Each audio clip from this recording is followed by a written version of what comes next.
ಎಲ್ಲ ಪೇಷಂಟ್ಸ್ ಕೇಳ್ತಾರೆ, ಸರ್ ನಮ್ಮ ಅಜ್ಜಿಗೆ ಅವಾಗ 70 ವರ್ಷಕ್ಕೆ ನೋವು ಬಂತು, ನನಗಿನ್ನೂ 50, 40, 30 ವರ್ಷಕ್ಕೆ ಏನಕ್ಕೆ ಸರ್ ನೋವು ಬರ್ತದೆ ಮಂಡಿ ನೋವು ಅಂತ. ನೋಡಿ, ಚಿಕ್ಕ ಚಿಕ್ಕ ವಿಷಯಗಳೇ ಹೆಚ್ಚು ಗಮನ ಕೊಡಿ.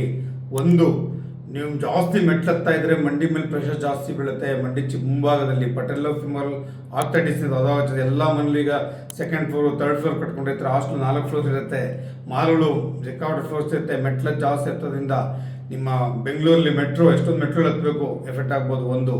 ಎರಡನೇದು, ಲಾಂಗ್ ಟರ್ಮ್ ಮಂಡಿ ಚಕ್ರ ಮಾಡಕ್ಕೆ ಕೂತ್ಕೊಂಡಿದ್ದೆ, ಕೂಗಾಗ ಕೂತ್ಕೊಂಡ್ರೆ ಪ್ರೆಷರ್ ಜಾಸ್ತಿ ಆಗುತ್ತೆ, ಮಸಲ್ಸ್ ಟೈಟ್ನೆಸ್ ಜಾಸ್ತಿ, ಅವ್ರು ಕೂಡ ಮಂಡಿ ಸೌತಾಗ್ಬೋದು. ಮೂರನೇದು, ಬಾಡಿ ವೆಯ್ಟ್. ಚೆನ್ನಾಗಿ ನೆನ್ಪಿಟ್ಬಿಟ್ಟು, 1 kg ಬಾಡಿ ವೆಯ್ಟ್ ಜಾಸ್ತಿ ಆದರೆ 3 kg ವೆಯ್ಟ್ ಲೋಡ್ ಮಂಡಿ ಮೇಲೆ ಜಾಸ್ತಿ ಬೀಳುತ್ತೆ. ನೆನ್ಪಿಟ್ಕೊಳ್ಳಿ, ತಿನ್ನೋಕ್ಕೆ ಮುಂಚೆ ಯೋಚನೆ ಮಾಡಿ. ಸೊ ಈ ರೀತಿಯ ನಾನಾ ಕಾರಣಗಳಿಂದ ನಿಮಗೆ ಚಿಕ್ಕ ಏಜಲ್ಲೇ ಮಂಡಿ ಸೌತ ಬರ್ಬೋದು. ಜೊತೆಗೆ ನಿಮ್ಮ ಅಪ್ಪ ಅಮ್ಮನ ಮಂಡಿ ಸೌತ ಇತ್ತಾ ನಿಮಗೂ ಮಂಡಿ ಸೌತ ಬರೋ ಚಾನ್ಸ್ ಇರುತ್ತೆ. ಹಾಗಾಗಿ ಭಾಳ ಕೇರ್ಫುಲ್ಲಾಗಿ ಚಿಕ್ಕ ಚಿಕ್ಕ ವಿಷಯಗಳಿಗೆ ಗಮನ ಕೊಡಿ. ನಾನು ನಿಮ್ಮ ಮೂಳೆ ಡಾಕ್ಟರ್, 25 ವರ್ಷ ಅನ್ಬೋದ ಕುಟುಂಬ ವೈದ್ಯ, ರಕ್ಷಾ ಆರ್ತ್ ಹಾಸ್ಪಿಟಲ್, ತುಮಕೂರು.